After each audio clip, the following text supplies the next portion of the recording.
大家好，从这期视频开始，我们要聊一聊命理中那些有趣的组合。如果说天干地支这22个字就像是命理世界的字母和拼音，那么食神就是开始识字，而六合、六冲、六穿、三合、三会、暗合这些就是命理的词组与语法。其中六合、六冲大家可能都听过，我们今天不谈那些，而是从一个更冷门但非常关键的组合说起地支六穿。很多人听过地支相穿这个说法，却不太清楚它到底是怎么运作的，会带来什么影响。很多数理或者老师在讲这些概念的时候，要么就是晦涩的古文，要么就是用一些抽象的概念去表述。我就用现代人类的视角，用通俗的语言和常人的思维逻辑去表达，让大家都能了解其中原理，更能借此看见自己命中的轨迹，理解自己人生的使命。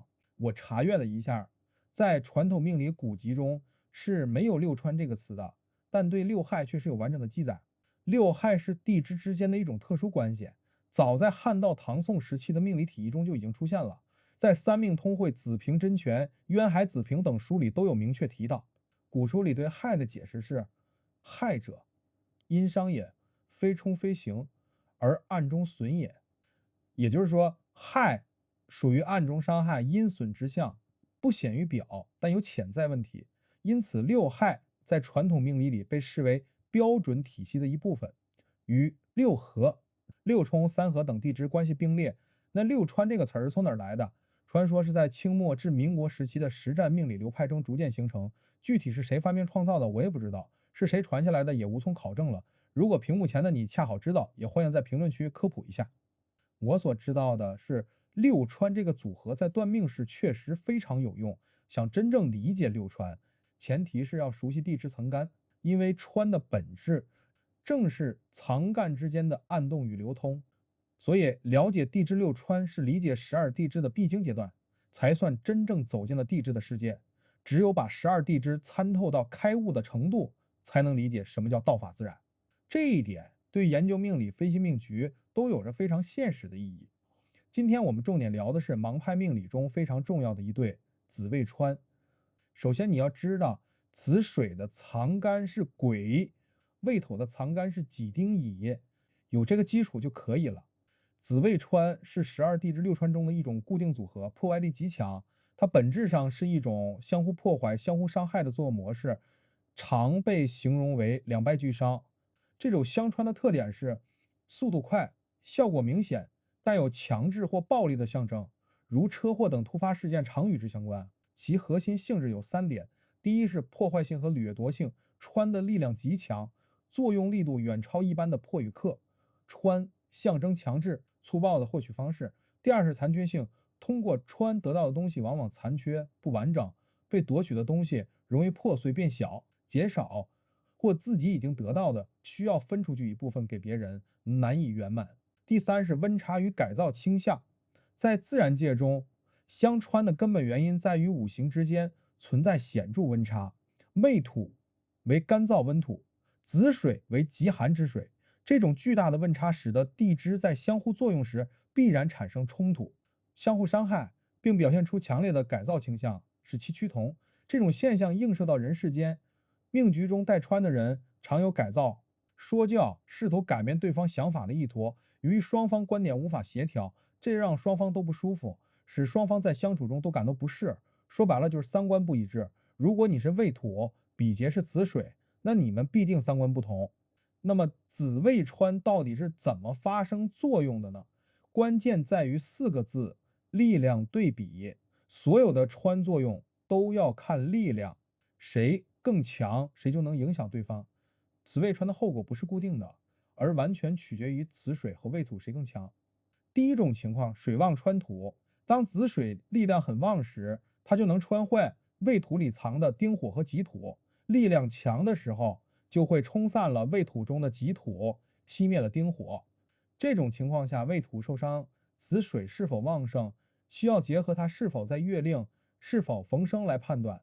子水增强力量的条件包括遇到辰土，也就是子辰半合，可以加强子水力量，或者遇到申金形成申子辰三合绝，力量增幅更大。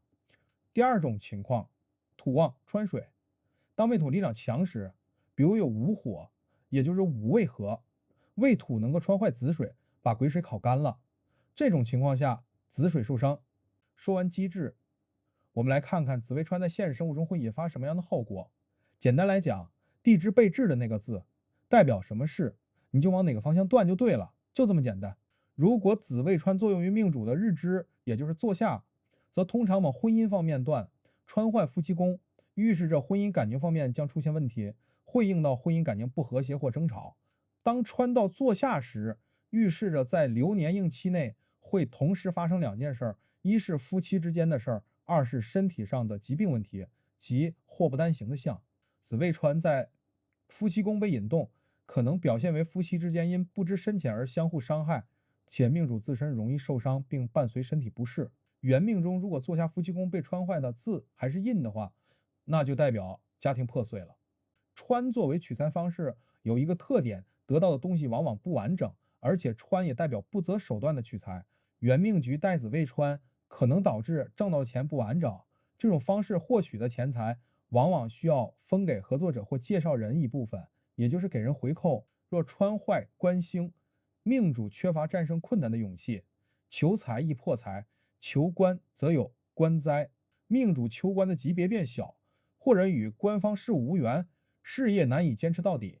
事业方面，即使命主得到了相应的事业或财富，也可能是不理想的，或者是自己不喜欢的。子未穿的破坏性在健康领域体现的尤为详细，因为它穿伤了未土中的丁火和己土。如果相穿作用到命主的禄、印和比劫，那么伤害最为直接，身体方面的问题就特别突出。首先是血液和循环系统，子被穿是水火组合，可往血液方面断，可能引发血液方面的疾病。其次是妇科和泌尿生殖系统，子水代表泌尿生殖系统，女性多往妇科方面断，如子宫肌瘤，特别是穿了禄的时候。男性多于前列腺肾功能方面的问题。还有消化和免疫系统，未土代表腹股和脾胃，受伤易导致脾胃疾病，如胃炎、胃出血、食物中毒、胰腺炎等消化系统问题。未土中的己土受伤也导致免疫力下降，常表现为咳嗽、感冒。再有心脏、脑神经和肢体方面，若丁火是阳刃，受穿可能有血光之灾。丁火也代表脑神经和心脏，可能引发心脏问题、脑神经疾病以及气血不足。未土受穿可能导致肢体受伤，对应皮肤病变、外凸的疤痕，比如腿上有疤痕，不经意的长了个小脓包，有时会有小型的手术关。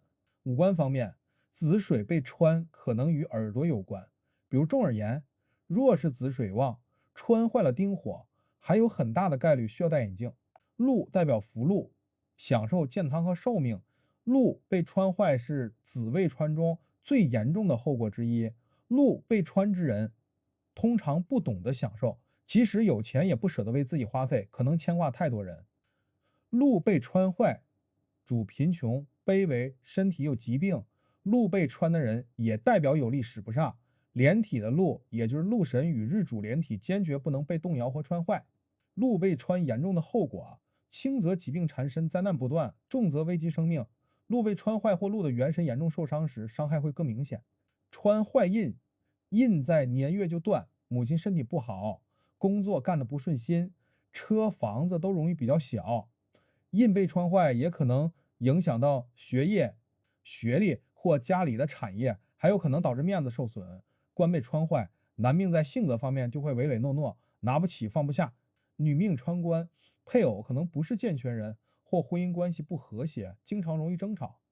穿代表钻研和创新，子未穿在实际工作中，经常象征着设计和重组，把原本零散碎片化的东西重新组合起来。这也让他在职业和人生轨迹中有很独特的意义。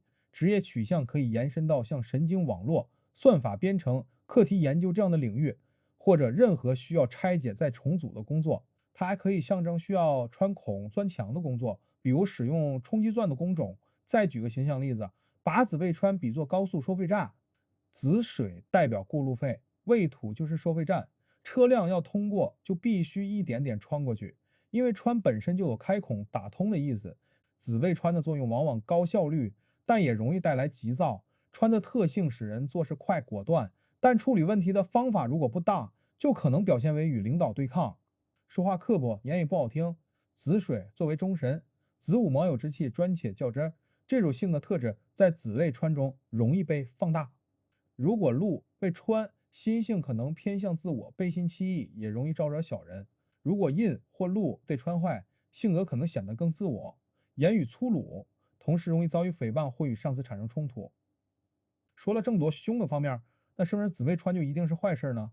不是的，紫微穿的吉凶以及灾难的程度，其实取决于命局的结构配置和是否有化解或者解救之星。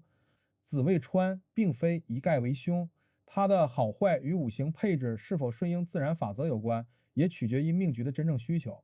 我们需要回归自然法则去评估紫微穿的影响，这就是所谓的道法自然。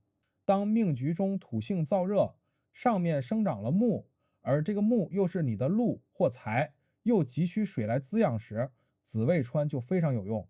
它象征的水虽然不大，但具有穿透力，能把水分灌入土的根部，让植物生长。这时候反而是吉象，可以形象的理解为紫未穿就像给植物打点滴输营养液，子时的穿是甘甜雨露恰到好处，把水送到最需要的地方，让万物复苏。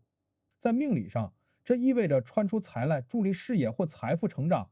在考试或学业上，这种穿也可能体现为特招生或额外加分，因为命主通过努力做出了贡献，获得了额外的机会。不过，当命局中的水势过旺时，紫未穿就不利了。水太多会把未土穿散，造成破坏。如果禄为火，也就是未土里的丁火，紫未穿会先穿坏禄的元神，可能导致破财，这就为凶。如果未土本身很薄，子水旺盛时穿动，会让土崩塌，甚至带来生命方面的风险。紫未穿的解救星是丑土，如果原命局中带有丑土，它能够大幅削弱未土穿子水的力量，使灾难程度变得非常轻。多数情况都是有惊无险，不会留下大的伤痕。丑土通过刑位或合子的方式缓解了未土被穿的局面。这里有个重要派出点，申金不能作为解救星，因为它会生助子水，反而增强穿的力量。如果没有解救星，当大运或流年引动时，就是灾难应气，关键在于禄。如果禄被穿坏，且命局中没有护禄的字，灾难更严重。如果禄是独阳，也就是全局唯一的阳气，且在连体的坐下，一旦倒塌，必有大灾。子水或未土如果受到其他字的制约，不至于过旺或过衰，伤害程度就会减小。今天关于紫未穿的内容就讲到这里。